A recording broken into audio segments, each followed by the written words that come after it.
Guys আজকে আমরা আবারও চলে এসেছি একটি রবারের পোকা নিয়ে ভিডিও। হ্যাঁ, তোমরা কিন্তু আরেকটা ভিডিওতে দেখেছো, কিন্তু সেই ভিডিওটা ছিল 24 ঘন্টার মধ্যে, আর আজকে হবে এটা 3 ঘন্টার মধ্যে। তো গাইস আমরা এক মগ জল নিয়ে চলে গেলাম আমাদের আরেকটা দোকানে। সেখানে যে এক মগ জল নিয়ে নিয়েছি দেখতে পাচ্ছো, আর এই হাতে আছে আমাদের রবারের পোকাটা।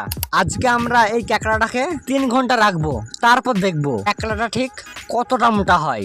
তারপর গাইস আমরা একটা জায়গা করে নিলাম, তারপর আমি তাড়াহুড়ো করে রবারের পোকাটা জলে দিয়ে দিলাম। তো গাইস এবার আমরা 3 ঘন্টা পরে এসে দেখবো, তারপর দেখবো পোকাটা ঠিক কতটা মোটা হয়। তো চলো গাইস 3 ঘন্টা পর দেখা যাচ্ছে।